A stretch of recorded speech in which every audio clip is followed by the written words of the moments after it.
Hello नमस्कार दोस्तों, हमारे यूट्यूब चैनल पर आप सभी का स्वागत है। आप हमारे चैनल पर नए हैं तो हमारे चैनल को सब्सक्राइब कर लीजिए। आज हम बिहार सामान्य ज्ञान में बिहार में की प्रतियोगिता परीक्षाओं में पूछे गए प्रश्नों को करेंगे, जिसके आगे भी पूछे जाने की क्या रहती है, संभावना रहती है। तो आइए शुरू करते हैं आज का क्लास, जिसमें देखेंगे हमारा पहला जो सवाल है वो है कि मूल्य रूप से बिहार शब्द का क्या अर्थ है। ऑप्शन ए बौद्ध मठ, ऑप्शन बी देवदूतों की भूमि, ऑप्शन सी आर्य प्रदेश, ऑप्शन डी हरियाली का प्रदेश। तो बिहार शब्द का अर्थ होता है बौद्ध मठ। क्या होता है? बौद्ध मठ। तो ऑप्शन नंबर ए। प्रथम मगध साम्राज्य का उत्कर्ष किस शताब्दी में हुआ? चौथी शताब्दी ईसा पूर्व में, छठी शताब्दी में, दूसरी शताब्दी में, पहली शताब्दी में। तो इसमें आपका सही उत्तर क्या हो जाएगा? मगध साम्राज्य का जो उत्कर्ष हुआ है किसमें हुआ है? छठी शताब्दी में। ठीक उसी प्रकार ईसा पूर्व छठी शताब्दी में विश्व की प्रथम गणराज्य व्यवस्था कहाँ थी? विश्व की प्रथम गणराज्य व्यवस्था कहाँ स्थापित की गई है? ये भी प्रश्न आपसे पूछा जाता है। तो जब भी पूछा जाए प्रथम गणराज्य व्यवस्था, तो ऑप्शन ए में दिया है वैशाली, ऑप्शन बी में दिया है एंस, फिर ऑप्शन सी में स्पार्ट, ऑप्शन डी में पाटलिपुत्रा। तो इसमें क्या हो जाएगा? ऑप्शन नंबर ए। विश्व की प्रथम जो गणराज्य व्यवस्था कहाँ है? वैशाली में। विश्व का पहला गणराज्य वैशाली में किसके द्वारा स्थापित किया गया था? तो मौर्य वंश के द्वारा, नंद वंश के द्वारा, गुप्त वंश के द्वारा, लिच्छवी वंश के द्वारा। तो किसके द्वारा स्थापित किया गया था? लिच्छवी वंश के द्वारा।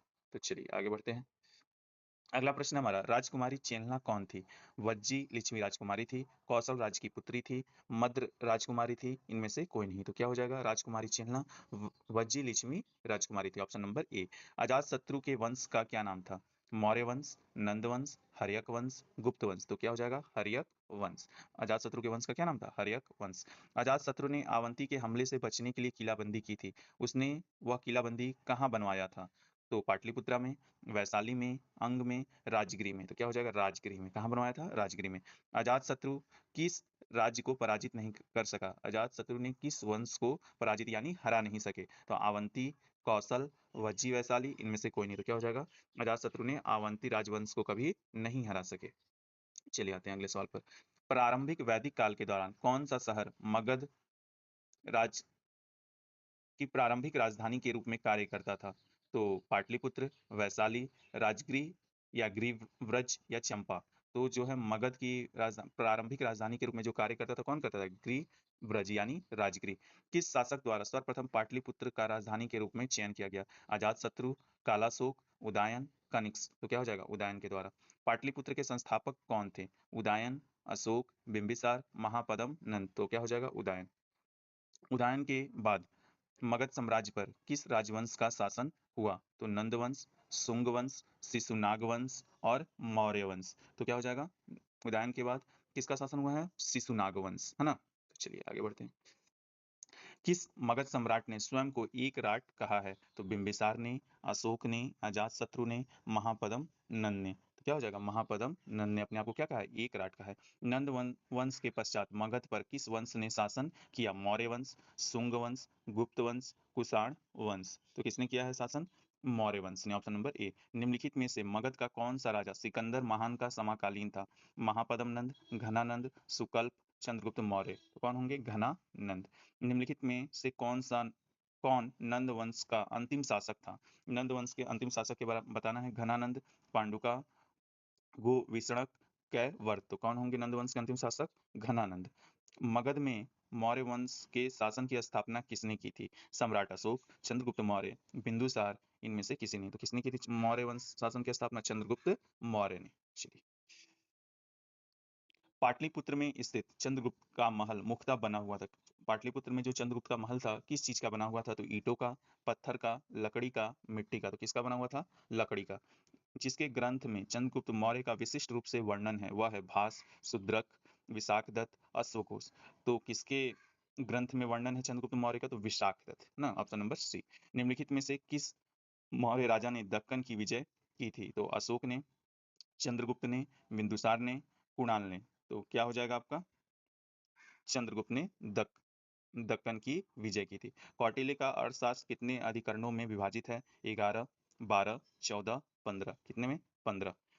मौर्य काल में शिक्षा का सर्वाधिक प्रसिद्ध केंद्र था? वैशाली, नालंदा, तक्षशिला, उज्जैन। तो मौर्य काल में शिक्षा का सर्वाधिक प्रसिद्ध केंद्र कौन था? तक्षशिला। इसमें वर्तमान में कहाँ है? पाकिस्तान में।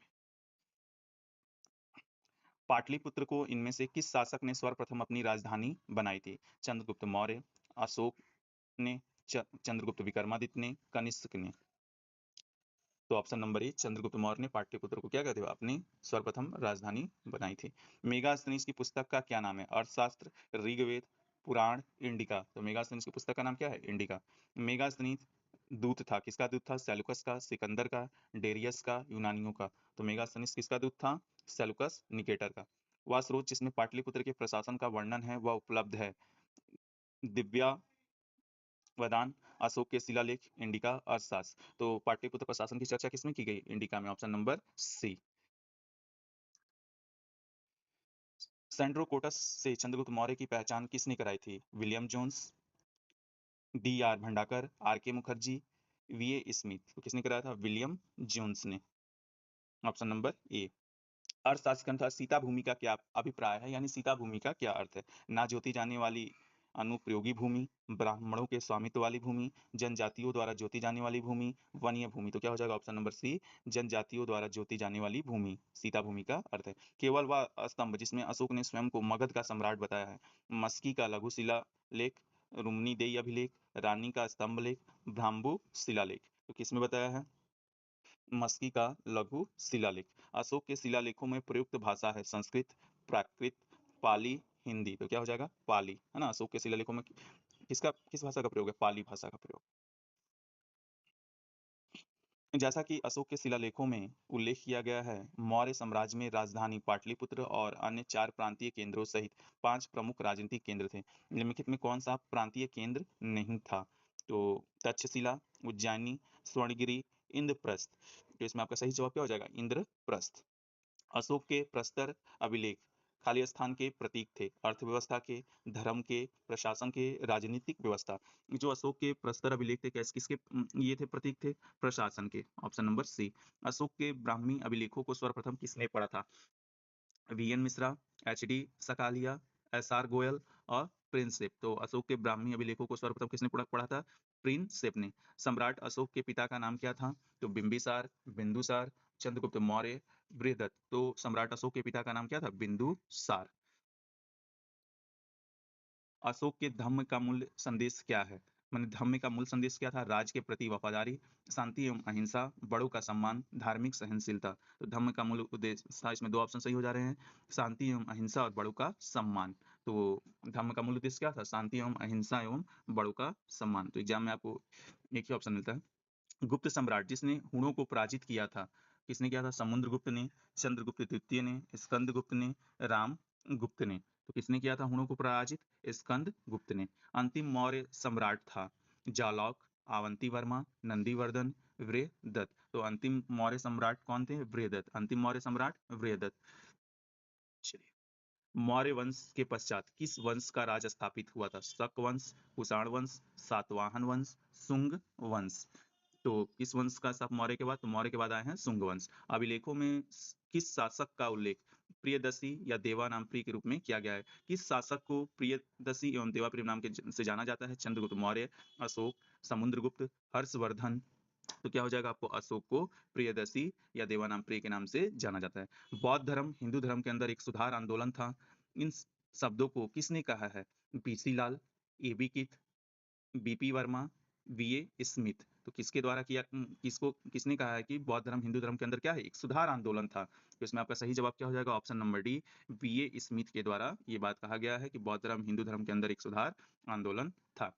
तो ये बिहार के किसी भी प्रतियोगिता परीक्षाओं में पूछे गए प्रश्नों की श्रृंखला थी। तो ये श्रृंखला आपको कैसी लगी? आप हमें कमेंट बॉक्स में बताइए और वीडियो को लाइक करिए, और आप हमारे चैनल पर आए हैं तो सब्सक्राइब कर लीजिए। मिलते हैं अगले वीडियो में, तब तक के लिए जय हिंद, जय भारत।